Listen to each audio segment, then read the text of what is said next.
From the first half is that we got a lot of different people that are lead generating in a lot of different ways, and I thought that was kind of a cool thing. What I kind of heard is that sell what you got. You know where your strengths are and leverage those strengths. So I think that's one of the big keys I got out of the morning. And the other one that I heard pretty much everybody talk about is having very specific goals. And that brought everybody a lot of energy there. So, if you guys haven't figured out what that big why is, why we're getting up every morning doing what we're doing, I can't try to encourage you anymore to just take a step aside. Talk to your husband, wife, significant other, and say, look, what's important about this next year? What do we want to get done in the next 6 months? And I think that'll, one, give you a lot of energy, and two, we're in a sales position, correct? Correct. As a salesperson, do we hear no or have some form of rejection more than we hear the word yes or a positive experience, right? That's inevitable, right? People are going to give us either a no or a no, not now, more than they're going to give us a yes. And if that's not true in your business, that means you're not asking enough people for business. So if that's the case, do you think we might need to go ahead and have something to help us power through those more difficult times? That's what that big why does, guys. So I hope you guys are keen into some of those two big ahas. I wanted Kelly to come on up and share a little bit about herself and her team, because what I've recognized is that what the difference is about what you have today and what you might want in the future, it's not a what, it's a who. And I think that Kelly's been doing a phenomenal job of growing her business and her team by putting the right people on the right seats of the right bus.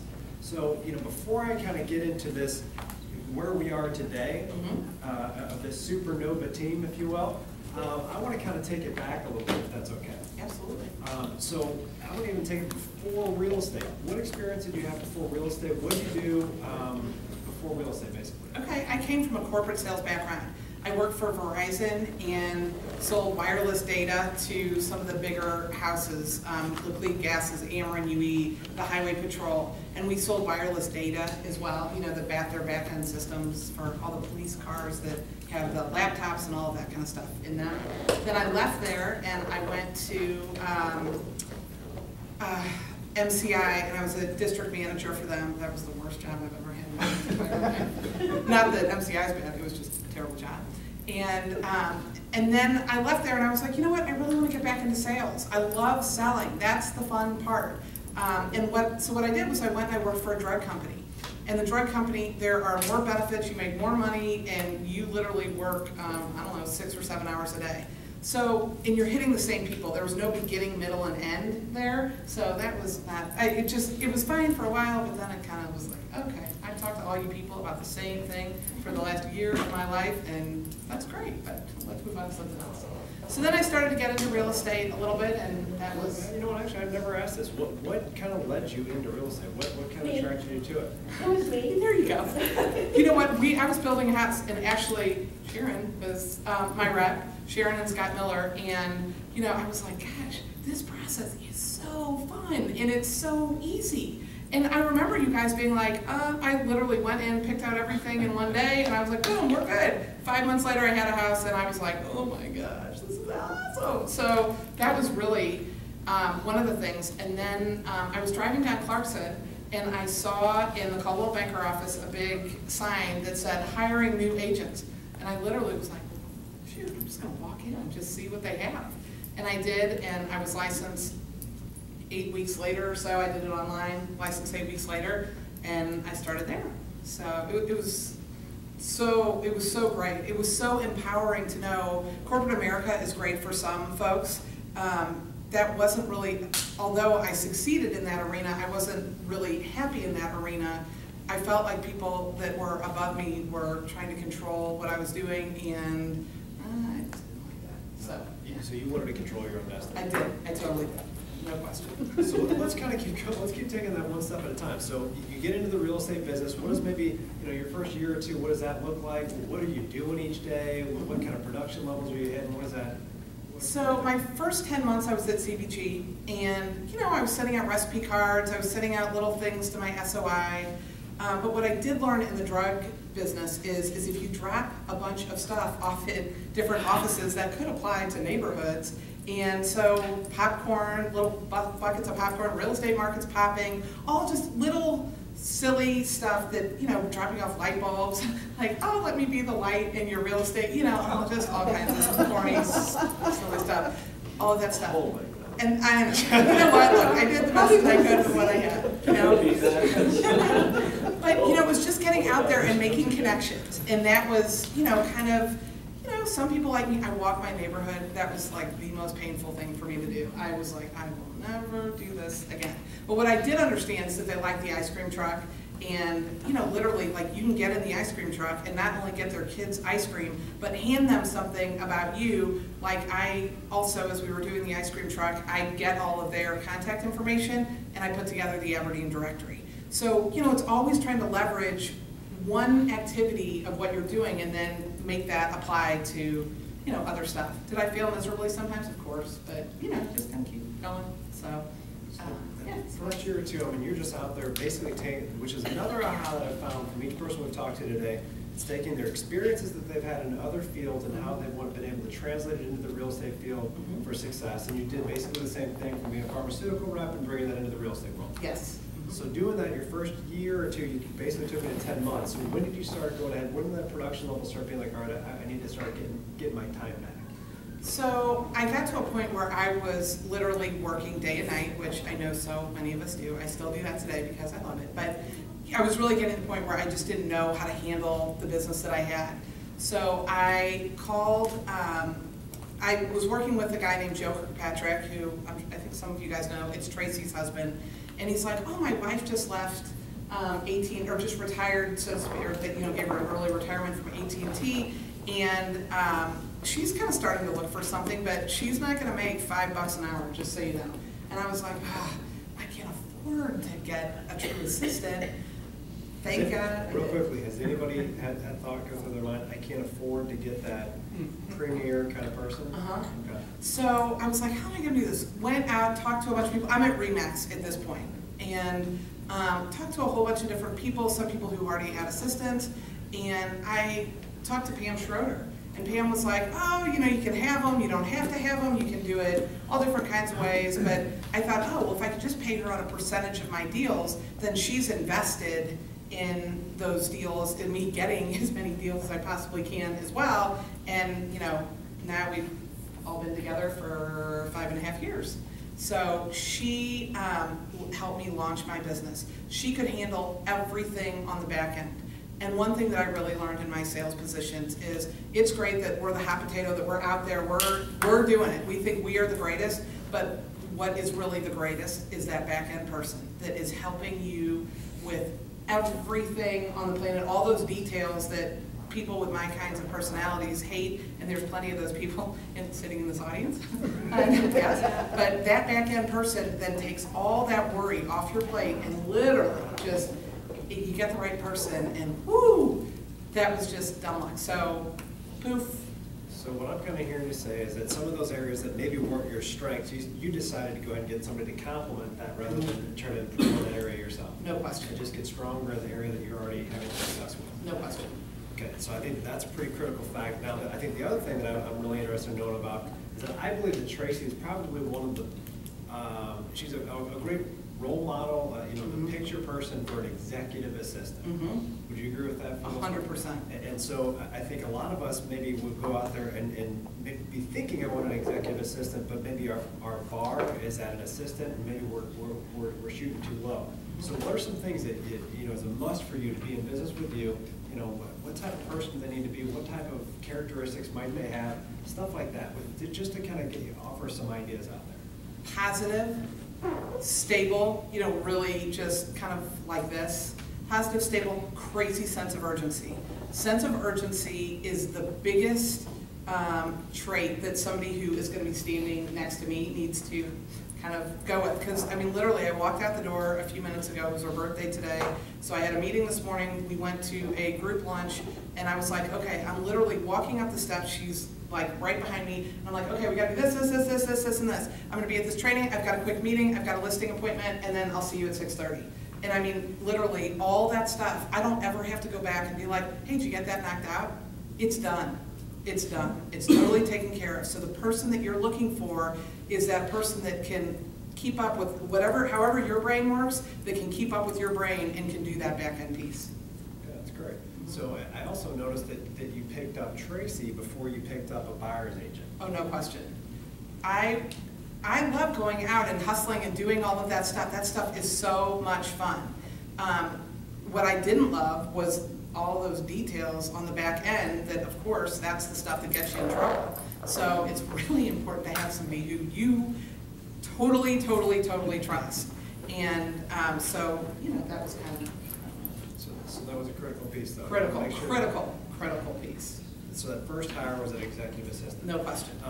Let's say I'm an agent that's out there right now, and I'm a one-man band, and I've been hearing about a team and all that sort of thing. You know, first of all, you know, if I'm not doing any business, should I be getting an executive assistant? No, not in my opinion. No. Why?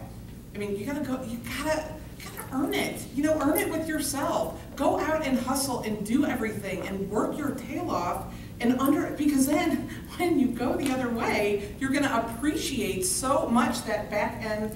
And here's what I'll tell you. In terms of appreciation and back end and delivery, when you're delivering, you know, your messaging to the back end, those people are your lifeline.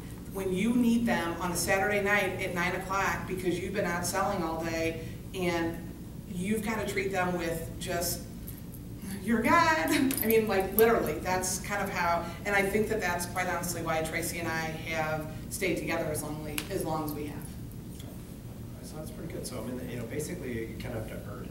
You definitely have to earn it. Yeah. And one of the things I heard Chris Heller saying, and you know, I'm interested to see what your reaction to this is, that a lot of people ask Chris Heller, who's one of the top agents in the country at our organization, and really probably just at any organization. Basically, everybody keeps asking him, so Chris, how did you develop this team? How did you develop this team? And he said, you know, I never really went out to go ahead and build a team. He's like, I just wanted to have $1 million in gross commission come in. So in order for me to have that $1 million in gross commission to come in, I had to put the right people around me. Mm-hmm. So the team was actually an afterthought. Mm-hmm. Same with me. Okay. So and I'm not at Chris Heller's level, don't misunderstand, but yeah. So that's something that you can relate to. No question. You know, the way that I look at it now is that what goes on in here, then all the stuff that's on my shoulders and everything else that needs to be brushed off, my 80%, needs to go to somebody else, and then that's Tracy. And now Tracy has an assistant, and literally the stuff that's not in her top 20%, it gets pushed off to Kelly Lemon.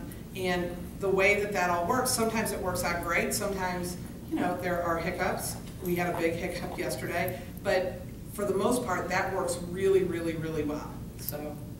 Okay, so kind of keep walking me through. So yeah. Tracy kind of gets on board. Tracy gets on board. With your team. Then what's the next thing you do? Literally, Tracy comes on board. She doesn't know the difference between a buyer and a seller at that point, 3 weeks in. And we had been on an adoption list to adopt a baby for 6 months. They told me 1.5 to 2 years. I get a call. Will you take a surprise baby? Come tomorrow. I was like, I don't have even like a bottom in my house. They were like, come tomorrow. I was like, oh, okay.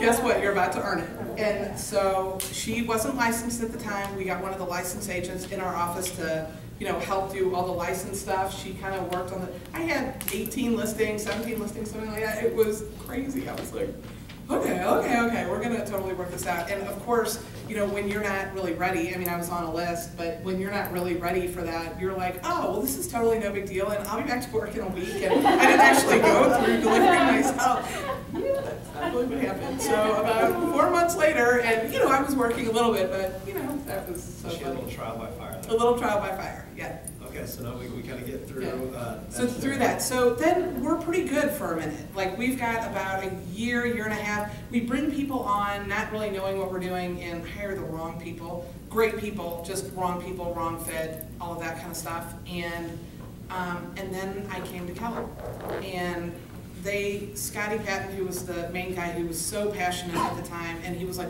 you gotta go to all this training, you gotta go to all this training. And I was like, give me a second, I just got here. And I started to go to the training, and that training totally changed my life. Recruit, select, and action, lead, train, motivate. If you're thinking about a team, if you're building a team, there is no better place, there is no better investment than taking those 2 classes. Okay, so I mean, tell me a little bit about that. Okay. So you make the transition over, you kind of get the ball rolling. Yep. You start investing in some training. Mhm. What ended up changing? What it started to develop within your team? My business developed. My business sense developed. I came from a family of entrepreneurs that built a very large business, sold it, and retired in California. And so I had that in my head. Okay, well, before I thought, it's an agent with, at the most, an assistant, and that's kind of how you roll, and, you just totally work until you break, pretty much. I mean, that's what I thought. So then I go to Recruit Select, and I understand, oh, okay, well, there's this whole model thing that's going on here, and there's all these other people that could be a part of this that really, it makes some sense. And then you go to Action, Lead, Train, Motivate, and then it talks about, okay, well, now I've hired the great people, what am I gonna do with them in my first 100 days? And I'm not saying that to push Keller. What I'm saying is that I didn't really understand what I was supposed to do. And, Mark Keller and I went to lunch the other day, and, every conversation, you should pick something up out of it. So we had a great meeting the other day, and, it's just pulling that little bit, and although people now come to me and try to ask me a lot of questions, I still try to get something out of every conversation that I can learn, and being truly, truly learning based. So, yeah. So I'm really kind of playing into that culture of trying to find that gift in each person. Yes, no question. So, when you kind of mentioned, some buzzwords there, Recruit Select, Action, Train, Lead, Motivate, right now we've got this, I will do a shameless plug, you might as well just go and pass it out. On August 2nd, the place is to be determined. We're going to have a Recruit Select Mega. It's going to be from 9:30 to, I'll say 5, it might be 4, so I'll undersell and over-deliver.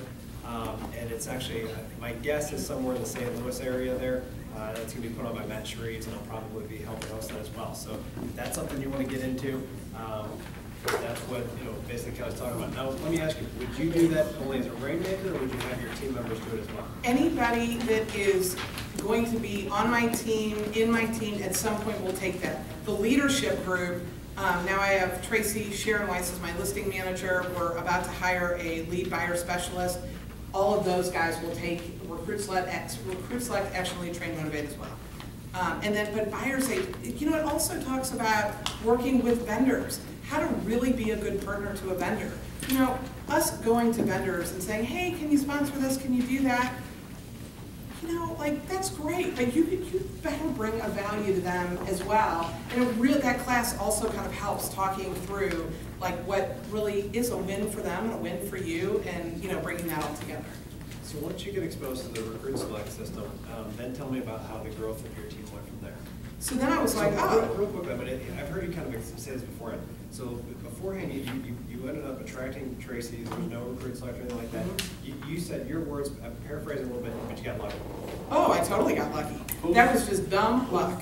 Poof, poof, she was there, and poof, all that stuff came off my back. So, I just want to kind of make that point. You can't have success, with a little bit of luck with that too, right? Yes. Now you start putting in some systematic process where it's not happenstance. What are some of those systems you're putting in place? Not just the verb, the vernacular, but what are some things that you're doing there? And then how is that impacting your business then moving forward?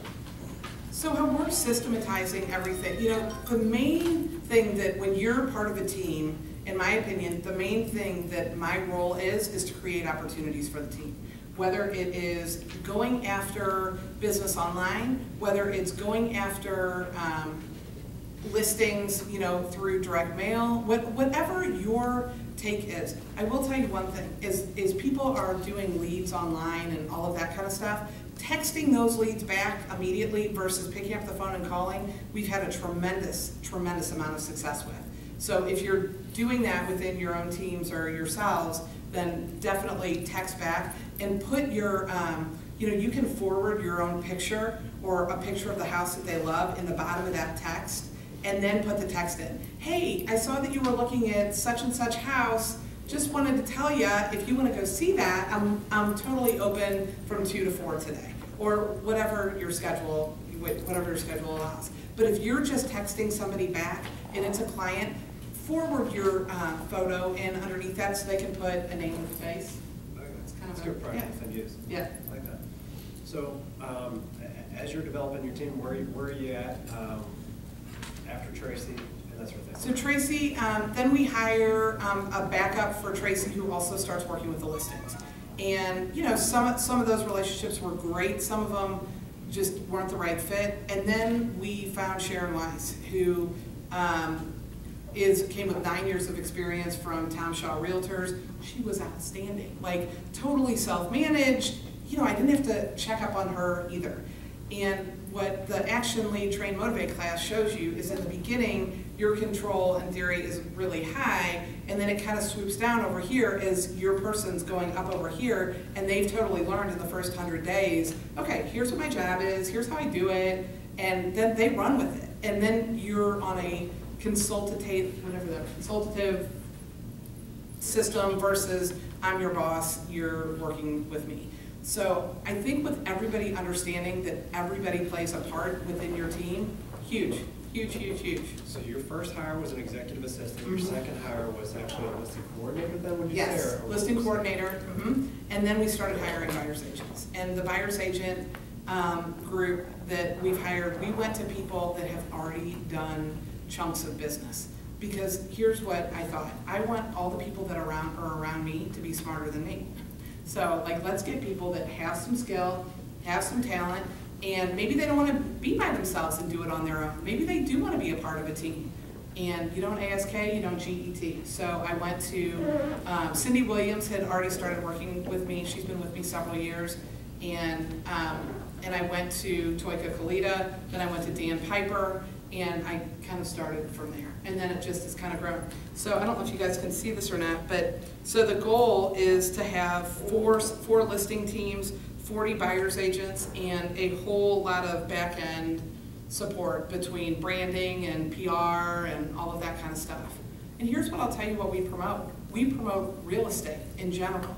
We go out, and I was in a meeting yesterday after the board of directors meeting, there was a PR meeting, and it was amazing, the statistics, and shame on me for not knowing them, but the statistics are great out there, you guys, of the market is definitely turning around. We are in a seller's market if it's below that like $200,000 mark, and there's not a lot of inventory. So the other group of people that I tell you guys to get in business with is go find a builder, because there's a lot of benefit in being able to pull that out of your back pocket. Sorry, as we digress. There's the second time we've heard that though about a builder today. Oh, cool. Yeah, definitely.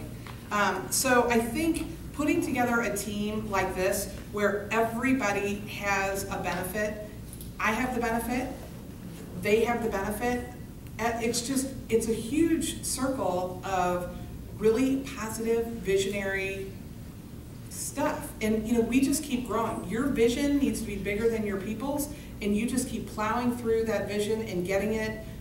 You just keep getting it, you keep getting it, you keep getting it, and I think that you just then all of a sudden, poof, you've got kind of your own organization within the Keller Williams model. And it's really fun. Really, really, really fun. So let me ask you this. I mean, you know, for individuals that might be looking to build up their team and get their executive assistant, and they might be on the precipice of doing that, and maybe the next one that they're looking for is a buyer's agent to go ahead and take care of the business that they've already got. Some of the things that I've kind of heard come through their mind is, what's the benefit to the buyer's agent? You know, because there's obviously a split that you're getting with the buyer's agent, right? And you know, we don't need to go into exactly what that is, but you know, on average, it's probably something like a 50-50 or something like that. And so, what's the benefit to that buyer's agent? Because you have attracted, you know, some individuals that. Well, let me start back. But what's the common perception of what a buyer's agent is? The common perception of what a buyer's agent is that they're kind of a servant to the rainmaker. That's not the case. They go out, they bust their hump just as I go out and bust my hump, and we all consult together. It's a consultative relationship versus a, hey, go out and take this buyer. It's, hey, here's a pool of leads, and these leads are coming from my listings, they're coming from the internet, they're coming from our direct mail campaigns, wherever they're coming from. And it took a minute. I was like, I'm giving up 50% of my commission. That's how I thought about it day one in the whole process. I could go out and sell this myself. I could do it myself. Yeah, needless to say, I have a baby at home, and like, whoo, that takes some work. And I just didn't really put all that together, but now I've got it. He's 5, and we're all good. So, but you know, like there's only so many hours in the day. So the benefit to them is you're giving them leads and you're giving them a visionary, positive environment. And the benefit to you is you might be working your tail off, but it's just on different stuff. And then how all that marries is just beautiful. The other thing that you might be providing to them is support. So, now Kelly Lemon is not only Tracy's support, she also supports the buyer's agents in terms of when they come on and, reviewing the contract, training the contract, role-playing with the contract if they're new agents or, if they're experienced, this is how we do it. This is our plan. It's kind of a Kelly Hager Group boot camp, so to speak, of kind of what our expectations are and how we roll. So maybe their learning curve, their standards, goes up dramatically. Mm-hmm. They're getting leads delivered to them. They're getting paid in the form of leads. Yes. And basically they're able to go ahead and focus on where their strengths are Mm-hmm. and take off some of those things off of their plate that maybe they don't really care for too. You got it. So they're staying in their strengths, they're getting leads, and their education, their knowledge is going up significantly. No question. And we're just starting a second model. Our buyer's agents are getting to the point where they're so slammed that they can't even see straight. So what we're saying is okay, buyer agent person is in the middle. They hire their own admin. That person might be. Did you catch that, by the way? Say that again. Which part? Just- Okay, so buyer agent is in the middle here, right? So there's the buyer's agent. They're hiring support, some additional support for themselves. That person might be doing, setting up all their tours to go out and show, sending notes to clients, getting paperwork that, just all the little stuff that takes a lot of time sometimes. So they've got that admin support over here. The other thing that we're just starting to, they're still in the middle, they might also have a showing assistant over here. And that showing assistant so there might be a buyer consultation in the beginning, then the showing assistant takes that person out to do, making $17.50 an hour, and let's just say it takes on average about 10 hours to do all the showing piece of it. That buyer's agent goes back and maybe goes to the final house that they want to write on, and then that buyer's agent negotiates the contract, the building inspection, off to the admin. So if they're over here and they're doing 4 to 6 deals on their own, they've got another 4 deals. Over here they might be making $2,000 per deal based on about $175,000 sale price.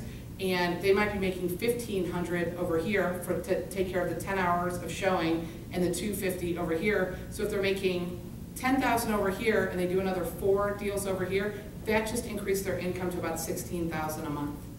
So the other thing when you guys are working to potentially build teams, and maybe they've got 3 showings assistants, is helping them understand where they can make more money and how they can make more money and what that looks like and showing all that. Yeah. Offering them direction that, to understand that they can have leverage too. Absolutely. They aren't the leverage, there's more leverage that they can have. No too. question. No question about it. So that's keeping their vision, as large as it wants to be, and it allows that to grow as well. Yes, totally agree. All right, I've got a couple more questions for you, then I'll open it up for a couple minutes as far as things you might have. So basically, just, can you refresh my memory here? What's the goal here? How many buyer's agents? What's the goal with the production, all that sort of stuff? So, this year was more of a building year than I thought it was going to be. I thought, oh yeah, we've got leads, we've got people, it's going to marry, it's just going to be great, but there's a training period that needs to happen as well. So our goal initially was 1,000 for this year. That goal has transferred to next year. Our goal for this year is now 250. We've built the systems in place, we've gotten that kind of up and running. Right? What? 250 units. 250 units. I was going to say. Yes, sorry. 250 people? No, 250, sorry, 250 units. So, yeah, that's a lot of people. So what we are anticipating is now the systems are in place. We've got a lot of leads now that are in place. With the front end, we've also created a back end system for the leads that they're getting hit with either video of our buyer's agents or emails every day for 1.5 years or however long that goes.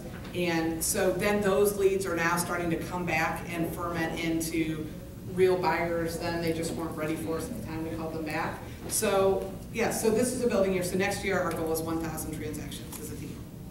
And all of our people will be bringing in their own business as well that they will also get money for. So it's just kind of a win-win. And here's the other thing. Do you guys get lonely sometimes when you're by yourself? I was not somebody who wanted to be by myself all the time. And having other people around me that I really like that execute at the same level that I do is super fun. So that was, I like it. yeah. Well, I love it. I mean, I think that's, you got a tremendous vision there. You've got the capacity to go ahead and make it happen. What are you focusing on over the next 6 months to go ahead and one, hit that goal of 250 and position yourself to make sure that it's not happenstance, it's going to happen of 1,000 next year. So what are you doing over the next 6 months?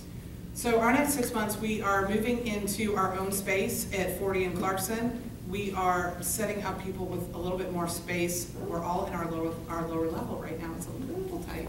So we've got to get out of that environment and really get into some space. And really leveraging our lead